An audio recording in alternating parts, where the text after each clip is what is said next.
제가 원래 이노우에 다케이코의 만화들을 다 좋아합니다. 유년 시절 저를 지배했던 건 슬램덩크였고요. 슬램덩크가 지금도 저의 정체성 중에 일부분을 형성하고 있긴 하죠. 요즘 뭐 영포티 작품이라고 조롱당하고 있긴 하지만 뭐 어쩔 수 없습니다. 이 베가본드는 완전 다른 실존 인물인 미야모토 무사시에 대한 만화이죠. 역사극이기도 하고 검수를 다룬 만화이기도 하고, 제가 검수라든가 뭐 권법, 무협을 다룬 만화들을 그래도 꽤 좋아한 편이었어요. 그 중에 베가본드는 그 전에 있던 검을 다룬 만화와는 완전 결이 다른 그런 만화라 되게 충격이었고 확 몰입해서 빠져들어서 보게 된 만화이기도 합니다. 그 전에 있던 만화들은 어떤 만화였냐면 와츠키 노부히로라고 하는 작가가 쓴 바람의 검심, 애니화도 됐고 극장판도 나오고 사람들이 굉장히 많은 호응을 끌었던 만화인데, 그거는 검술 만화이긴 하지만 합이 이루어지는, 상대방과 검이 부딪히는 찬바라 액션씬이 많아서 구독자들한테 호기심과 즐거움을 줄 수 있는 박진감 넘치는 만화들이에요. 하지만 판타지 같은 그런 만화죠. 무슨 검수를 얘기하면 그게 확 실현된다든가 실제로는 실현할 수 없을 그런 검수를 보여주는 거죠. 그리고 신체적 사이즈라든가 이런 걸 봤을 때 단련되지 않은 것 같은데 어마어마하게 힘을 발휘하는 그런 모습들을 보여줘서 원피스라든가 드래곤볼 같은 어떤 대결을 통해서 더 강한 자를 이겨나가는 그런 만화에다가 역사극을 섞은 그런 판타지 같은 만화여서 좋아했던 것 같아요. 점프하는 능력이라든가 날아다니는 능력, 검을 휘두르는 능력, 이런 게 비현실적인 것들이 많이 있었으니까. 그 다음에 스트레인저 무왕인담이라는 애니메이션이 있거든요. 제가 이제 평생 살면서 검술 액션의 가장 멋진 장면 중에 하나가 스트레인저 무왕인담에 나오는 마지막 주인공과 빌런의 싸움을 담은 장면이에요. 근데 그것도 보면은 비현실적인 칼싸움이에요. 빌런과 주인공이 싸우게 되면 되게 많은 합을 겨뤄요. 칼을 휘두르고 피하고 맞고 또 새로운 기술을 써서 그걸 피하고 약간씩 긁히고 하면서 서로 숨을 헐떡이고, 그래서 그게 되게 아름답기도 하고, 야, 이걸 이런 자세로 피하고 이런 자세로 공격하는구나, 칼싸움의 아름다움을 보여주죠. 제가 킬빌도 엄청 좋아했죠. 타란티노 같은 경우도 일본식 무협을 되게 좋아하거든요. 킬빌에서 나오는 우마 서먼과 그 상대방들의 싸움, 이게 어떤 합이 맞춰진 싸움처럼 보이거든요. 무용처럼 보이기도 하고 아름다워 보인단 말이에요. 근데 이제 이런 것들을 베가본드는 싹 걷어낸 거예요. 여러분들 검도라든가 서양으로 하면 이제 펜싱 이런 게 있잖아요.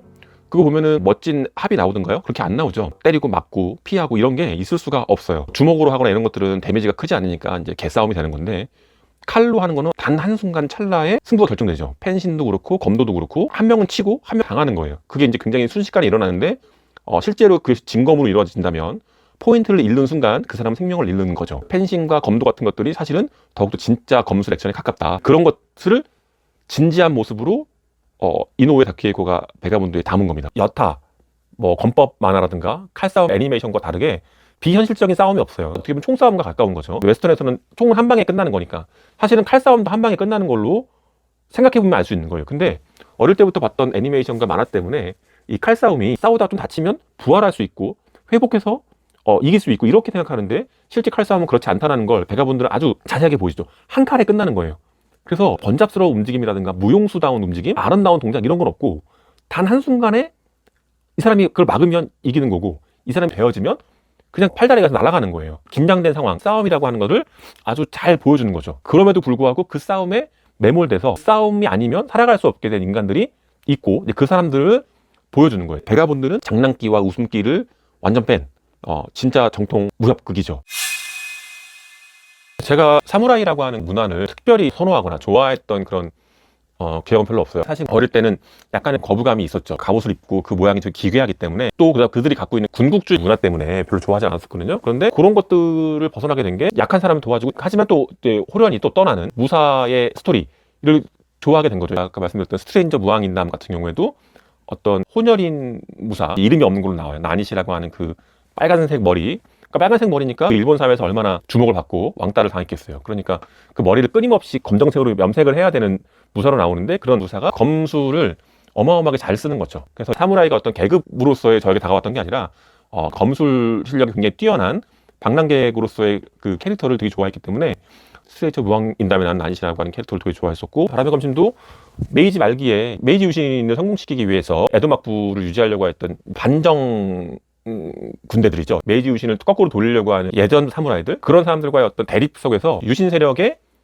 칼잡이였던 거예요. 히무라 켄신이. 그 사람이 반대의 세력들을 막 죽이게 되는 거죠. 자신이 시대적 대의를 위해서, 역사적 대의를 위해서 수많은 사람을 뵀는데 그것이 원하는 미래가 아니었고 좋은 미래가 아니었기 때문에 너무나 많은 사람들의 목숨을 빼앗았다는 거에 대해서 후회와 반성과 성찰하는 삶을 사는 그런 인물들에 대한 매력을 느껴서 되게 좋아하게 되었죠. 그러니까 이 칼싸움이라고 하는 게 역사적인 사건과 맞물리면서 사회적인 것과 연관되는 그 모습이 되게 재미있어서 좋아했던 거거든요. 이 이야기는 실화를 소설로 나온 작품이 먼저 있고, 요시카와 에이지라고 하는 사람의 소설을 이노우에 다케히코가 각색을 하면서 중간에 이제 창작도 들어가면서 만든 만화인 거죠. 미야모토 촌이라고 하는 마을에 청년 둘이 있어요. 둘 다 1583, 4년생들일 것 같아요. 신멘 다케조라고 하는 주인공, 혼이 된 마타하치라는 두 젊은이가 있는데 10대니까 패기 넘치는 나이죠.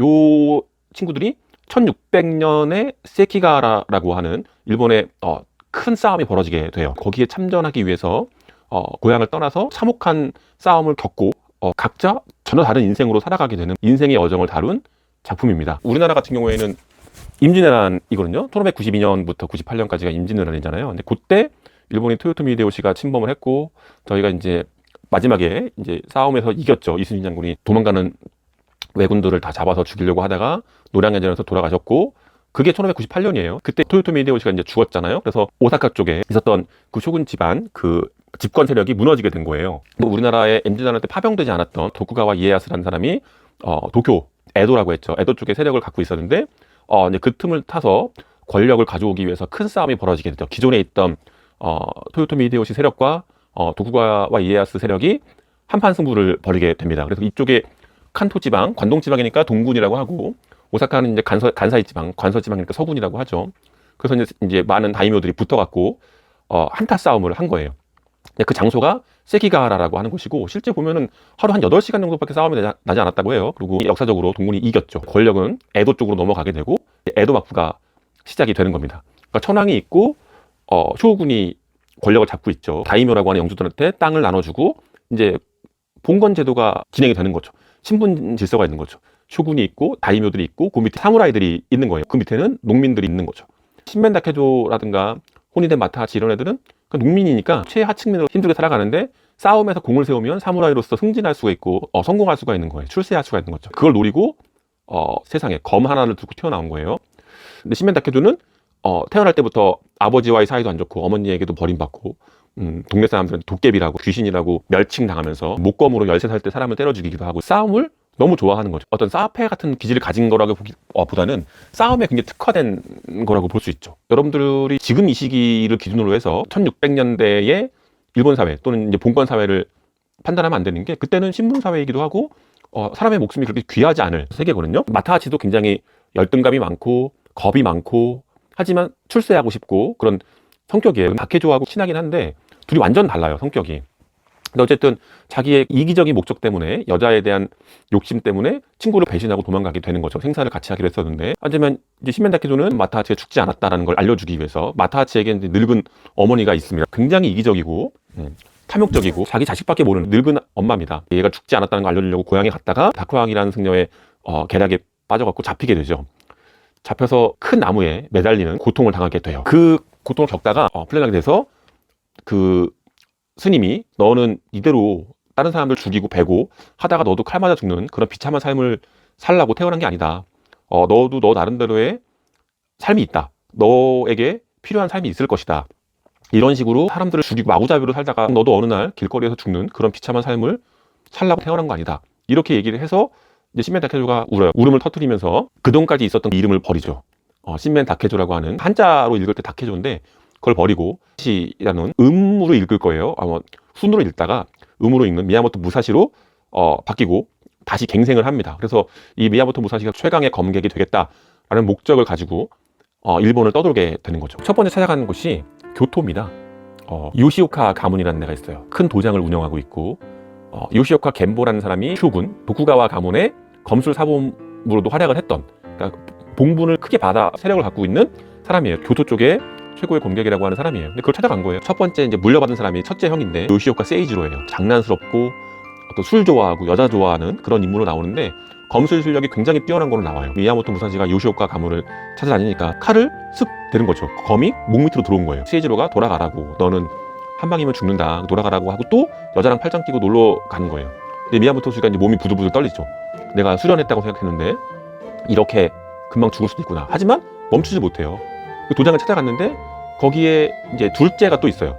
덩치가 되게 큰 슬램덩크에 나와 있는 변덕주같이 생긴 요시오카 덴시치로라고 하는 둘째가 있는데 그 애와 또 싸우게 돼요. 둘째는 굉장히 진지하고 우직해서 자기 형이 가문의 대를 잇는 당주라는 거를 인정하지 못해요. 너무 게으르고 나태하다. 내가 원래 받았어야 되는데 형이 받았다. 불만이 있어요. 싸우다가 미야모토 무사시한테 크게 맞고 쓰러질 뻔했는데 미야모토 무사시도 가슴 쪽에 베게 되죠. 그래서 그대로 있으면 죽게 되는 거예요. 최고의 검객으로 올라가려고 했는데 첫 단계에서 죽게 되는 거예요. 내가 나이가 10대 후반에 죽게 되는구나. 나머지 애들 죽이려고 하니까. 근데 그 옛날에 여자와 함께 도망갔던 그 호니데 마타하치가 교토에 살고 있었는데 어떻게 그 도장에 숨어들었다가 술 먹고 취해갖고 불을 내요. 그래서 불이 막 나면서 난리가 난 거예요. 도장에 있는 관원들이 불을 끄고 방화범을 잡으려고 난리가 난 거죠. 집이 무너지기 시작하고 다 목재 건물이니까. 근데 이게 덴시치로가 다음 술을 날려서 미야모토 무사시를 죽이면 되는데 자기가 지금 형이 없는 상태에서 이 집에 불을 제압해야 되니까 가라고 합니다. 요시오카 덴시치로가 너는 가라. 1년 뒤에 다시 보자. 나중에 나오는데 그때 죽었으면 미야모토 무사시는 출혈도 심했고 죽었을 건데 가라고 해서 나오게 되는 거예요. 근데 출혈이 너무 심하니까 도장에 나오자마자 쓰러지게 돼요. 난리가 나고. 근데 그 와중에서 호니데 마타하치가 무사시를 등에 업고 의사한테 데려다 주는 거죠. 그래서 이제 겨우 살아나게 되는 거예요. 그러면서 호니데 마타하치는 과거 생각과 이 미야모토 무사시의 현재를 비교하면서 끊임없는 열등감에 빠져요. 너는 여기까지 왔구나. 너는 요시오카 가문 사람들과 거의 비등하게 싸우게 됐구나. 하지만 나는 그때 너를 배신하고 가서 여자 치마폭에 쌓여갖고 술만 먹고 기둥사망처럼 벌레처럼 살고 있구나. 난 아직 너의 발밑에도 못 쫓아갔구나. 우리는 원래 같은 동네에 같은 친구였는데 너는 이렇게 거대해지고 나는 어떻게 쓰레기가 되었나. 자책감에 빠지면 또 술을 먹어요. 그러니까 이 마타하치는 자기 욕망과 능력 사이의 괴리 때문에 또 어머니의 어떤 무분별한 사랑 때문에 인격적으로 되게 성숙해지지 못한 그런 인물이기도 하죠. 그래서 죽다 살아나갔고 미야모토 무사시가 교토를 빠져나오게 되죠. 다음으로 찾아가는 곳이 이제 보장원이라고 하는 절이 있어요. 거기는 창술이 굉장히 유명해요. 거기에 이제 인네이라고 하는 아까 얘기했던 요시오카 겐보라고 하는 사람도 쇼군의 검술 사범이고 인네이라고 하는 사람도 검술 사범이에요. 봉건시대 사회니까 누가 세다라고 하는 게 이야기에서 이야기로 전해지기 때문에 그냥 찾아간 거예요. 이 사람이 어떤 얼굴인지 몇 살인지도 잘 몰라요. 갔는데 밭에서 이제 농사를 짓고 있는 노인을 만나게 되죠. 그 노인이 이것저것 얘기하면서 너는 너무 살기가 많다. 이대로 살기를 드러내면 언젠가는 다른 사람들한테 죽을 수도 있다. 이렇게 얘기를 하면서 조언을 해주죠. 밥도 주기도 하고. 나는 보장원에 가서 이네이를 죽이러 왔다. 죽이고 더 강한 사람이라는 걸 증명하고 싶다. 갔는데 거기에는 인슌이라고 하는 굉장히 무서운 창술의 대가가 있어요. 근데 인슌은 보장원의 당주에 그러니까 2대 이네이가 자기의 모든 권한과 최고의 창술을 인슌이라고 하는 어린애한테 물려준 거거든요. 근데 인슌도 어릴 때 전쟁터에서 부모가 다 죽고 굉장히 비참한 아이였던 거를 이네이가 얘를 데려다가 이제 키워서 창술을 가르쳐 준 거죠. 재능이 엄청 뛰어난 애고 이미 대적할 사람이 없어요. 그 동네에 있는 사람들한테 다 이기고 어떻게 보면 되게 오만하고 교만한 모든 매사의 훈련과 이런 것들을 따분해하고 있는 상황이에요. 인슈는 목숨을 건 생사를 결정지을 수 있는 긴박감 넘치는 싸움을 한번 해보고 싶다.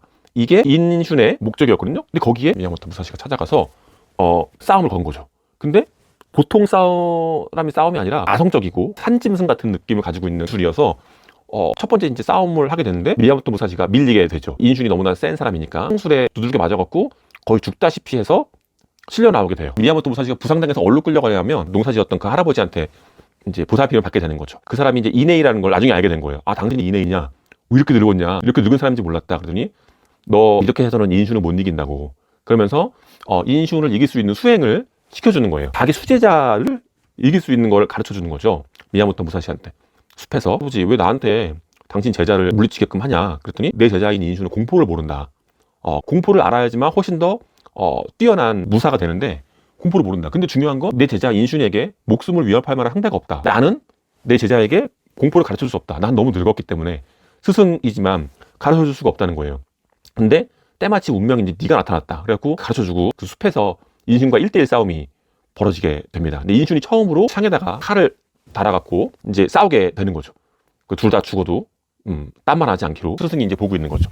근데 거기서 아까 말씀드렸듯이 치고받는 싸움이 일어나지 않아요. 이런 진검승부에서는 한 번의 싸움으로 끝나기 때문에 대치하고 있는 상태가 거의 뭐 한 권 정도로 지나가요. 그러다가 무사시가 이기게 돼요. 나중에 인슌이 벌떡 일어나면서 무승부로 되긴 하는데 이거 제가 볼 때는 미야모토 무사시가 작품 전체에서 유일하게 긍정적으로 생각하는 상대입니다. 인슌과 다음에는 죽고 죽이는 싸움을 하지 말자고 서로 얘기하면서 떠나게 됩니다. 반대쪽에 또 누가 나오냐면 미야모토 무사시와 비슷한 나이를 갖고 있는 검에 있어서 소문난 사사기 코지로가 성장하는 서사들이 있어요. 이 사사기 코지로는 미야모토 무사시와 같이 더 강한 자를 싸우기 위해서 싸우는 애가 아니고 검이 굉장히 재밌어하고 굉장히 즐겁게 싸우려고 하는 그런 인물이에요. 사사키 코지로가 되게 미남자로 나오고 장애를 극복한 검객으로 나와요. 자연스럽고 자유스러운 검을 보여줘요. 순진무구하고 아이 같은, 자기 좋아하는 사람을 좋아한다고 하고 싫어하는 사람은 싫어하고 자기한테 공격하는 사람들은 싸워서 베고 막 이런 사람이에요. 그래서 어마어마하게 싸움을 잘하는 걸로 나와요. 코지로가 자유로운 예술과 재능을 갖고 있는 사람이라면 미야모토 무사시는 정색하고 각 잡고 뭔가를 하는 검객, 이렇게 볼 수 있죠. 어느 쪽이 더 좋은지는 개인적 취향에 따른 것 같아요. 미야모토 무사시가 강백호 같은 느낌이라면 사사키 코지로는 산왕에 나왔던 정우성 같은 느낌, 윤대엽 같은 그런 느낌이라고 볼 수 있겠네요.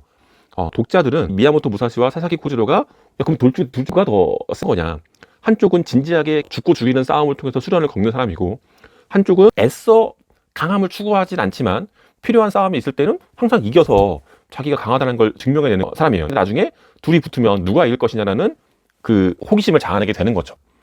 저는 슬램덩크에서도 윤대엽을 되게 좋아했기 때문에 진지하지 않으면서도 타고난 재능, 유머 감각 이런 것들을 막 발휘하면서 이 사람이 곧 검이고 검이 곧 이 사람이 사사키 코지로라고 하는 이쪽 예술가 쪽이 더 맞지 않는가. 그러니까 당신은 낭만적 천재형을 좋아하는 거예요? 네, 맞아요. 미야모토 무사시는 마지막에 농촌에 가서 버려진 땅에서 어쨌든 먹고 살려고 갖은 노력을 해요. 농민들과 함께 농사를 지어서 곡식을 추수하는 장면이 5건 정도가 계속 이어져요. 내가 사람을 죽였는데 내가 뵌 사람들이 전부 다 누군가의 형제, 자식, 뭐 부모 이렇게 될 텐데 그 업을 갖고 내가 어떻게 평범하게 가정을 이루고 살 수 있겠냐. 그래서 오츠라고 하는 그 여자랑 가정을 이룰 생각을 못해요. 사사키 코지로는 계속 싸움을 하고 검술 사범으로 가서 그 동네 사람들한테 신망을 받아요. 막 어린아이를 구해주기도 하고 사람들한테 호감 가는 행동을 해서 칭송을 많이 받는 사사키 코지로와 미야모토 무사시의 삶을 계속 보여주면서 마지막에 둘이 만나게 되는 이야기 구조를 갖고 있는데 이 만화책은 지금 둘이 만나기 직전에 끊겨 있어요.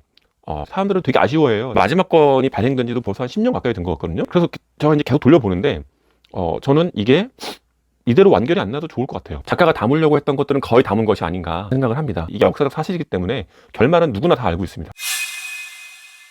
요시오카 세이지로라고 하는 요시오카 가문의 당주, 그 사람이 또 물림이 있었거든요. 동생과 1대1로 하기로 했잖아요. 근데 요시오카 세이지로가 이제 너 싸우지 말라고 동생한테 얘기해요. 그런 낭인하고 싸워서 뭐하냐, 우리는 정식 검술 도장이고 그 약속은 지킬 필요가 없다, 너가 그냥 무시하면 된다. 둘째는 덩치도 크고 우직하고 가정을 이루고 자식도 있어요. 아버지를 닮은 애죠. 근데 그 아버지가 형을 후계자로 하겠다, 너와는 당주가 될 자격이 없다는 걸 둘째한테. 왜냐 그랬더니 우직함 때문에 그렇다는 거예요. 너는 우직하고 융통성이 없기 때문에 우리 가문을 이끌어갈 자격이 안 된다고. 보통은 그런 게 긍정적 가치로 그려지는데 그 아버지는 둘째가 그런 성격을 가지고 있으니까 집안을 제대로 시대의 변화에 따라서 운영할 수 없겠다고 생각했던 것 같아요. 어쨌든 그 우직함 때문에 일개 낭인인 그 무사시와 싸워서 승부를 보려고 하는 거예요. 진검승부를 해서 죽을 수도 있는데. 근데 이 형이 교토에 1년 만에 돌아온 무사시를 길거리에서 만나게 된 거예요. 만났는데 무사시가 세진 거예요. 근데 그거를 스스로 알게 된 거예요. 그래서 동생 보고 싸우지 말라고 했는데 말 안 들으니까 동생과 싸움이 있기 전에 미야모토 무사시를 급습을 하게 돼요. 미야모토 무사시 싸우게 된 거예요. 동생이 얘랑 싸우면 죽을 것 같으니까 얘 엄청 사랑한 걸 나중에 이제 그 가문 사람들이 다 알게 되는 거예요. 거기서 무사시한테 깡칼해 줄게 되는 거죠. 근데 나중에 혈육이라는 게 되게 이상하다, 너를 보면 넌 덩치도 컸고 너는 아버지와 닮았었지, 뭐 이런 회상씬이 막 나와요. 우리는 가깝진 않지만 너를 이대로 죽게 할 수는 없다라는 생각이 있는 거예요. 근데 죽었어요. 미야모토 무사시가 사람한테 시켜갖고 빨리 와서 시체를 가져가라고 알려주게 돼요. 근데 갖고 왔는데 이렇게 크게 배에서 죽은 거예요. 등이라든가 이런 데가 다 상처가 너무 검상이 너무 많은 사람인 거예요. 제자들 중에 이렇게 생각하는 사람이 있죠. 세이지로가 둘째인 그 벤시치로를 보호하기 위해서 평생을 이렇게 살았던 것 같다. 그래서 근데 그걸 보고 둘째가 돌아버리게 된 거예요. 형이 더욱더 이 싸움을 피할 수가 없게 된 거예요. 근데 이제 요시오카 가문에 있는 사람들이 걱정을 하는 거야. 세이지로가 죽는 거는 이 정도로 끝난다는 거예요. 그러니까 워낙에 그 도장에 대한 애정이라든가 그게 없으니까, 자유롭고 방탕한 사람이니까. 근데 벤시치로가 무사시에게 죽는다? 그러면 이제 큰일이 나는 거죠. 가서 부탁해요, 무사시한테. 이대로 교토로 떠나달라, 벤시치로랑 싸우지 말아달라. 당신이 만약에 벤시치로를 죽이면 우리는 너를 죽일 수밖에 없다고. 요시오카 가문을 통해서 나간 수많은 문화생들이 평생 너를 죽이게 될 것이다 얘기하죠. 네가 세이지로를 죽인 거랑은 전혀 차원이 다른 문제라는 거예요. 미야모토 무사시도 벤시치로도 그거를 받아들이지 않고 결국 싸우게 돼요. 미야모토 무사시가 벤시치로를 죽이게 되죠. 형제가 다 죽게 되는 거예요. 그래서 그 요시오카 70명 되는 사람들이 이제는 뭐 명예고 뭐고 다 필요 없다, 미야모토 무사시 하나 죽이기 위해서 70명이 달려들게 되는 건데 그게 이제 그냥 유명한 70대 1 싸움이 되는 거죠. 약간의 그 과장이 섞여 있다고는 하는데 어쨌든 사회적인 합의, 융통성, 맥락 이런 거에 있어서 싸움을 물러날 때도 있고 피해갈 수도 있고 이래야 되는데 이 미친 자들, 싸움에 목맨 이런 사람들은 그게 없는 거예요. 그리고 그 70대 1 싸움에서 미야모토 무사시가 종아리에 치명상을 입어요. 쩔뚝쩔뚝거리면서 회복할 수가 없게 되거든요. 이제 그런 상태니까 이제 누구든지 죽이려고 이제 달려드는 거죠. 사사키 코즈로의 양부 카네마키 지사이라고 하는 몰락한 사무라이들에 대한 모습들도 많이 나오는 거거든요. 사무라이가 되어서 다이묘들의 검술사범 등으로 들어가서 농지를 하사받고 막 이래야 성공하는 건데 그 칼싸움을 하는 사람들이 많은데 이미 세키가하라 전투로 인해서 세계는 평화로 접어들고 있는 거죠. 일본이 에도 막부 시절에 이제 경제 성장이 많이 됐으니까 세키가하라 이후로는 큰 싸움이 없었을 거예요. 근데 그 후로 사무라이들의 신분적인 몰락이 시작된 거죠. 그러니까 양극화가 시작된 건데 이제 몰락한 사무라이 중에 하나가 그 카네마키 지사이라고 하는 그런 사무라이죠. 그러니까 진짜 찢어지게 가난한데 허무주의에 빠져 있다가 죽으려고 해요. 제자들도 다 떠나고 이제 사무라이라고 어디 쓸 데가 없어요. 그 있다고 하더라도 늙어서 이제 칼을 안 쓴 지도 되게 오래된 버려진 사무라이들이에요. 근데 자기 옛날 제자가 이제 다이묘 밑에 있다가 그 집안이 몰락하면서 아들만 급하게 피신시킨다라는 편지가 왔는데 아이가 오지 않았다가 나중에 겨우 이제 같이 배를 타고 온 여자는 죽고 아이만 바다에 빠졌는데 지사이가 가서 구해낸 거죠. 얘를 젖동량을 하고 막 이러면서 겨우 살리게 되고 나도 한번 살아보자. 자살하지 말고 한번 얘를 키워보자 하면서 하는 거죠. 아이가 같이 타고 왔던 그 배에 큰 칼이 같이 있었던 거예요. 근데 이 애가 칼을 너무 좋아하는 거예요. 막 울다가 칼을 주면 안 울어요. 칼을 뺏으면 또 막 울어. 근데 지사이는 검이라는 거에 대한 허무함과 무의미함을 느꼈기 때문에 절대 검을 안 가르치고 농사를 가르치거나 글을 가르치거나 이렇게 해야겠다 생각했었는데 그 옛날에 자기 밑에 있던 제자 이토 사이라고 하는 인물이 나와요.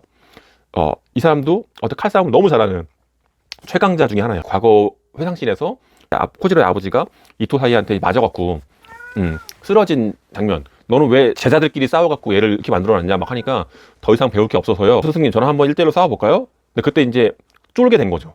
얘가 나보다 잘할 것 같다는 느낌이 와서. 근데 결국 그래서 이토사이한테 졌나 봐요. 그리고 이토사이가 그 도장을 떠나서 자기만의 유파를 만들고 최고의 이름을 얻게 된 거죠. 엄청 싸움 잘하는 걸 나와요. 이 이토사이도 검에 미친 사람인데 싸움을 통해서 사람을 죽고 죽이는 재미에 빠져든 사람이에요. 근데 이토사이가 와서 스승님 잘 지내십니까? 도대체 애는 어디서 났어요? 했더니 사사키의 아이다.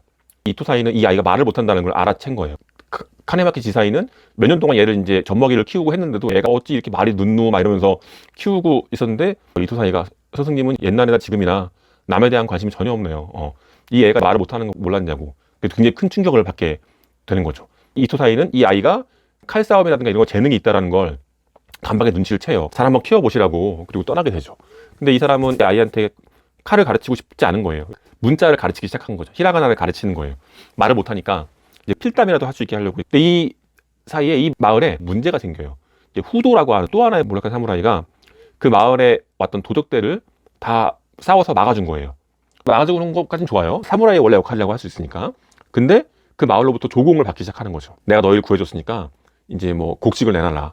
그리고 또 장성한 딸이 있으면 한 명씩 바치라고 이제 하는 거죠. 무서운 사무라이니까 누가 싸울 거냐. 우리가 전체가 농기구 들고 가서 싸움 잡을 수 있지 않을까? 근데 아무도 그걸 못하는 거예요. 게다가 그 중에 한 사람이 가서 뭐 100석을 달라고 했는데 올해는 50석만 좀 받아가십시오 얘기했다가 팔이 잘려갖고 온 거예요.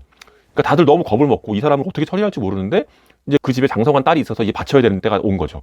마을 사람들이 이제 미치겠는 이 골칫덩이를 어떻게 처리할 건가 하다가 카네마키 지사이 젖동량을 받던 그 사람을 찾아가는 거예요. 돈이랑 곡식을 주면서 우리 부탁을 좀 들어달라.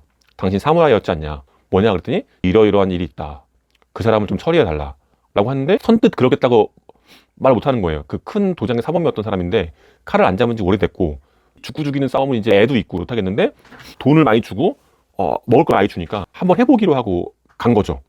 상대방 후도라고 하는 애는 그냥 사이코패스예요. 싸우려고 막 하는데 엉망진창이 돼요. 이 사람이 칼을 안 잡은 지 오래됐으니까 다 까먹고 칼에 죽는다라고 하는 두려움 때문에 싸우다가 막 몰리게 돼요. 근데 그때 사사키 코지로가 큰 칼로 후도를 베어버리게 되는 거예요. 그거를 틈타면서 지사이가 막 소리를 지르면서 찔러서 후도를 죽이게 되는 거죠. 그래서 얘가 칼을 소질이 정말 있구나 받아들이고 후도를 죽인 걸 계기로 해서 그 마을에 도장 같은 걸 세우게 돼요. 이제 칼싸움을 가르쳐주고 애들한테, 그다음에 사사키한테도 가르쳐주고, 이제 그러면서 이토 사이가 와서 그 아이를 데리고 가려고 그래요. 스승님이 얘를 키울 수는 없다.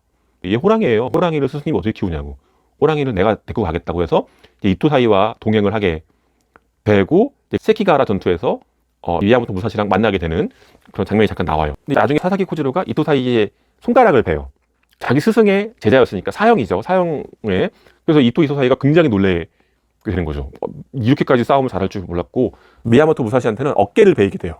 그래서 이제 독자들은 간접 체험을 할 수 있죠. 이토사이와 싸워서 코지로는 손가락을 뱉는데 미야모토 무사시는 어깨를 뱉단 말이에요. 이토사이는 사사키 코지로가 더 세다 이렇게 얘기를 하죠. 왜냐하면 너는 내가 손가락이 없는 상태에서 어깨를 뱉지만 사사키 코지로는 내가 멀쩡한 상태에서 내 손가락을 뱉기 때문에 코지로가 더 세다 이런 말이 웃어요. 이러니 내가 이 싸움에서 벗어날 수가 없다고 이 재미 때문에 그런 얘기를 하는 사람입니다. 굉장히 검에 미친 사람이지만 재능도 있고 재미있는 사람으로 나오죠. 베가본드라고 하는 제목 자체가 방랑자라는 걸 뜻하거든요. 미야모토 무사시의 삶 자체가 방랑자 그 자체를 상징한다고 할 수 있어요. 그러니까 미야모토촌이라고 하는 아주 후미진 시골 마을에서 버림받고 세키가하라 전투에도 참여하고 죽음과 삶 사이에서 고통받고 있다가 더 강한 사람이 되고 싶어서 검호라고 하죠. 잘한다고 하는 사람들 찾아다니면서 끊임없이 방랑을 하게 돼요. 교토에 갔다가 뭐 도쿄에 갔다가 오사카에 갔다가 이런 식으로 가정을 이루거나 생업을 갖고 어느 한 곳에 뿌리내려 살지 못하는 사람들, 그런 사람들이 보통 무언가 미쳐있는 자신이 추구하고 있는 바를 찾아서 구도의 길을 찾아서 끊임없이 돌아다니는 사람이라고 할 수 있죠. 인간이 베가본드로서 살아가는 건 굉장히 고통스럽고 슬프고 비애에 빠질 수 있는, 나중에 끝내는 삶의 허무함, 무력감, 패배감, 열패감 이런 것들로 빠져서 반사회적인 행동을 하거나 스스로를 죽음에 이르게 하거나 이런 식으로 비참한 결말을 맞는 것이 아닌가. 또 여기 보면은 검술 사범으로 산다는 얘기는 자기가 무수한 싸움을 했고 많은 사람을 죽였고 전투를 했어요. 그러면서 결국에는 하는 게 뭐다? 선생이다. 제자들을 가르치고 1단계, 2단계, 3단계 통과함에 인증을 주고 이런 삶을 사는 거는 베가본드가 아닌 거죠. 인상적인 장면 중에 하나가 계속 물어봐요. 얘들은 누구에게 배웠어? 누구에게 배운 칼이요? 이렇게 물어본단 말이에요. 싸울 때마다. 근데 미야모토 무사시는 항상 이렇게 얘기해요. 나는 스승이 없다. 나는 산에서 배웠고 나는 유파가 없다. 이렇게 얘기를 하고 나중에 제자로 받아달라고 밑에 이제 그런 사람들이 나타나기도 하고 검술 사범으로 와주십시오. 이렇게 얘기하니까 미야모토 무사시가 굉장히 의미심장한 얘기를 해요. 나는 누굴 가르칠 수가 없다. 왜냐하면 난 배운 적이 없기 때문에. 이 사람은 검술이라고 하는 실전의 그 최전선에 있는 사람이지 누구를 가르칠 수 있는 사람은 아닌 거예요. 우리가 흔히 저 사람 수학 잘한다, 저 사람한테 뭘 배워라 이렇게 얘기하는 건 아주 낮은 수준에 해당하는 사람이고 인류가 해결해야 될 최전선의 수학 문제에 고민하는 수학 천재다. 이 사람한테 방정식이라든가 함수 이런 거 가르쳐달라고 하면 이 사람도 그렇게 얘기할 거예요. 나는 가르칠 수가 없다고 그런 것들은. 그러니까 예술가와 티처, 가르치는 사람의 문제에 대해서 항상 고민하는가 봤는데 진짜 이 일을 하는 사람, 소설을 쓴다, 만화를 그린다, 칼싸움을 한다, 뭐 이런 사람들은 누구를 가르칠 수는 없는 거죠. 가르치는 사람은 그걸 하지 않는 사람이에요. 가르치는 사람은 거기서 내려온 사람들만 가르치는 거다. 사무라이도 굉장히 거친 시대, 그렇죠, 거친 시대죠. 폭력과 막 지배와 피지배가 있는 거죠. 신문제도. 거친 시대에서 살아가던 사람이 안정기에 들어오니까 자기가 살아가던 생존 방식을 잃어버린 거죠. 살 수가 없는 거죠. 그중에 적응한 게 선생인 거잖아요. 그쵸. 우리나라 왜 독재 시대를 봤을 그렇죠. 때 학생 운동하는 사람들이 막 맨날 시장하고 맨날 싸우는데 독재가 사라지고 민주화가 되면서 학원 강사로 많이 갔죠. 거의 대부분이 다 학원 사교육 시작으로 가잖아. 갔죠. 예. 굉장히 의미심장하네요. 학생 운동하고 막 독재에 투쟁하다가 그쵸. 학원에서 또 잘 돼 돈을 어마어마하게 버는 사람들은 정치로 갔죠. 정치로 갔죠. 국회의원이 되고 뭐 이렇게 됐는데 이 무사시 같은 경우는 그런 길로 가지 하지 않고 농사 같은 거를 한 거죠. 예, 농사를 짓는 거죠. 거기 이제 농부 중에 농사를 잘 지어갖고 이제 벽시를 갖고 있고 이런 인물이 있어요. 감동적인 인물인데 그 사람이 농사를 가르쳐주고 이렇게 하거든요. 근데 사무라이가 농사 짓는 데는 진짜 젬병인 거예요. 어디 땅이 논이 될지 안 될지도 전혀 모르고 그냥 무조건 자기가 육체적으로 힘이 강하니까 계속 갈고 개간하고 막 이렇게 하는데 사실 의미가 없는 거죠. 물이 한번 쓸고 가고 아무리 해봤자 물이 안 고이는 거예요. 그러니까 그 사람이 와서 여기는 논이 될 수 없는 땅이라고 알려주고, 그러니까 검술을 했던 사람들이 내가 이렇게 생활에 무지하구나라고 하는 것들을 이제 깨닫게 충격적으로 받아들이게 되는 거죠. 성찰적인 거. 성찰적이죠. 예. 자기가 세계에서 가장 강한 줄 알았는데 알고 봤더니 그쵸. 너무나 나약한. 뭐 아는 게 아무것도 없는 거예요. 그런 게 필요한 예. 거예요. 우리나라 학생 운동했던 사람들은 그런 성찰이 없어서. 맞아요. 미야모토 무사시가 제가 볼 때는 뭔가를 해보려고 했던 마지막 인물들이 아닌가. 어릴 때 소꿉친구였던 그 호니테 마타하치도 계속 돌아다니는 거예요. 따라다니면서 먼 발치에서 의도했던 의도하지 않았던 계속 무사시에 대한 열등감과 자신에 대한 어떤 혐오감, 무사시를 따라가고 싶은 선망, 이런 마음들이 섞여갖고 돌아다니는, 하지만 인생은 점점점 좌절로 향하게 하는, 그냥 보면 정말 욕이 나오거든요. 맨날 거짓말. 사사키 코지로라고 하는 인물로 신문을 위장해서 살고, 술 좋아하고 여자 좋아하고, 자기가 욕망하는 게 있으면 그 욕구를 참지 못하고 그걸 한 다음에 후회하고 거짓말하고 이런 걸로 나와요. 근데 이 마타하치도 이게 우리 주변에 있는 평범한 사람들의 모습일 수 있겠다, 이런 생각이 또 들게 되는 거죠. 평범한 사람들은 칼 앞에서 어떻게 달려들겠습니까? 죽을 수도 있는데. 이거는 좀 다른 만화 작가의 얘기긴 한데, 봉건 사회에 대해서 이렇게 얘기해요. 봉건 사회는 소수의 새디스트와 다수의 마조이스트로 구성된 사회라는 거예요. 그러니까 가학적인 강자들, 그다음에 그거를 그냥 감내하고 살아가는 사람들로 인해서 유지되는 시스템이라는 거예요. 그래서 일본이 검을 엄청 좋아하잖아요. 그 검이 강자 앞에서 이제 꼼짝 못하는, 그래서 더욱더 강자가 되려고 하는 그런 것들을 보여주는 마타하치 같은 사람들, 좌절하고 거짓말을 계속하면서 인간으로서 존엄을 잃어가면서, 하지만 굉장히 슬프고 모욕적인 삶을 견뎌나가는 그런 평범한 사람들의 모습일 수 있겠다. 고대 그리스 비극을 보는 이유가 그 아리스토텔레스가 이렇게 얘기했잖아요. 연민과 공포 때문에 본다. 안티고네라든가 오이디푸스 같은 거 보면 되게 불쌍하게 생각하는 거죠. 불쌍하게 연민을 느끼는데 또 공포도 느낀다는 거예요. 왜냐하면 저게 나한테도 일어날 수도 있는 일이기 때문에. 그래서 마지막에 그거를 해결해 주는, 그게 이제 카타르시스라는 거라고 얘기를 했었던 거죠. 아리스토텔레스의 시학에서 나왔던 얘기지만 마광수 선생은 자기가 또 시학이라는 이름으로 책을 써서 이렇게 얘기했어요. 질투와 선망이 사람들이 극을 보고 예술작품을 보는 원리다. 사람들은 등장인물들이 하는 걸 질투하고 그것이 되고 싶어서 그걸 본다는 거예요. 근데 인간이 그걸 보는 건 그 네 가지가 다 들어있는 것 같아요. 제가 독자 입장에서 이걸 봤을 때 이 세키가와라라고 하는 봉건사회, 1600년 임진왜란에 패전한 다음에 일본 내에 벌어졌던 아수라자 같은 그런 세계가 이 사람들 불쌍하기도 하고, 진짜 어떻게 이렇게 살다 죽었을까, 이런 사회에 살고 싶진 않은 거예요. 미야모토 무사시 같은 경우에는 뭔가 이제 미친 자예요. 자기가 하는 거를 반드시 이어나가려고 해요. 난 더 강한 사람이 되고 싶다. 근데 이게 신분 상승이라든가 녹봉이라든가 명예라든가 이게 아니에요. 그냥 내가 더 세다, 내가 더 강하다, 이거를 증명하려고 계속 싸우는 사람입니다. 그러다가 죽어도 상관없다고 생각하는 거거든요. 그래서 거기 나오는 표현 중에 하나가 죽고 죽이는 나선이라고 해요.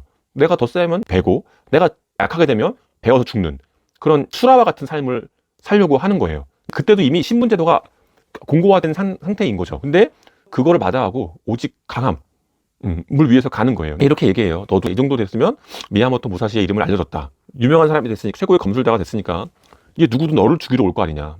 너를 죽이러 올 거니까 이쯤에서 검을 내려놓고 사랑하는 사람 만나서 가정을 이루고 어디에 검술 사범으로 들어가서 삶을 살아라, 이렇게 얘기하는데 그거를 못해요. 못하고 또 싸우러 가는 거죠. 저는 여기 나와 있는 인물들과는 같이 살지 못하는 사람이에요. 현실적으로 일상적인 체제 내에서 순응하며 살아가고 있는 사람이기 때문에 이런 사람들에 대한 질투와 선망, 또 연민과 공포, 이런 게 있는 거죠. 제가 어릴 때부터 좋아했던 작품들 보면 노인과 바다에 나오는 노인이라든가 신들의 봉우리라고 하는 만화 소설에 나오는 하부 조지라고 하는 등산가, 이 뭔가 미친 사람들이 있어요. 이 사람들에 대해서 저는 연민을 느끼기도 하고 질투와 선망을 느끼기도 하고 그러는 거죠. 내가 과연 저기서 검을 들고 인슌과 대치에 싸울 수 있을까? 내가 저렇게 한 칼에 끝나는 싸움을 할 수 있을까? 베어지면 죽는데, 여기 보면은 검상을 입고 나서 회복되는 과정이 굉장히 고통스럽게 많이 나와요. 물론 이 베가본드도 사무라이들의 싸움을 있는 그대로 보여주는 만화는 아니에요. 소년 만화 같은 것들이 완전 판타지라면 이거는 중간 정도고 굉장히 고어물에 가까운 만화가 또 있는데, 그거는 그냥 칼싸움 하면 팔이 잘리고 내장이 나오는 막 이런 것들을 그냥 묘사하는 만화들이 있어요. 시구루이라고 하는 만화가. 그것도 요때 무렵이거든요. 에도 막부 시절에 특정 사무라이 두 인물의 뭐 복수극을 다룬 만화책이고 애니메이션인데, 거기서는 진짜 쇼군이라고 하는 애가 얼마나 미친 사이코로 나오고 가학적이죠. 에도 막부가 이제 평화로운 사회니까 이제 몰락한 사무라이들 다 데려다가 이제 싸움을 시키는 거죠. 너희들 진검승부 해봐라. 내가 너무 따분하고 지루하니까 진검승부를 하라고 하니까 할 수밖에 없는 거예요. 쇼군이 명령을 하니까, 봉건제 사회니까. 그럼 와서 진검승부를 하면은 팔다리가 떨어져 나가는 그런 걸 보고 이 사람은 되게 좋아하고 기뻐하는, 야 이게 진짜 사람이 팔다리가 잘리고 잔인하게 죽는, 일본 검이 그래서 이 사람은 있는 그대로 보여주는, 사무라이를 낭만적 검객 이런 걸로 포장한 걸 다 완전 까발려. 이건 인간을 도구화해서 장작개비처럼 그렇게 만든 싸움이다, 잔인한 도구다, 까발리는 만화인 거예요. 근데 이쪽은 보기 힘드실 거고, 제가 볼 때는 보통 사람들이 보기에 좋은 거는 이게 장난스럽지도 않고 칼의 잔인함, 칼의 무서움을 적당한 수준에서 보여주는 만화이기도 합니다. 저는 베가본드가 완결이 안 나도 크게 상관이 없다 생각하는 입장이에요. 이 37권을 주기적으로 돌아보면서 봐도 너무 재미있고 생각할 거리가 굉장히 많다. 제가 앞으로 또 재밌는 만화책들 많이 소개해 드리니까요. 구독, 좋아요, 알림 설정 꼭 해주시고 다음에 또 새로운 작품 가지고 찾아오겠습니다. 여러분들 다음에 꼭 만나요. 김호로 꼭 만나겠습니다. 안녕.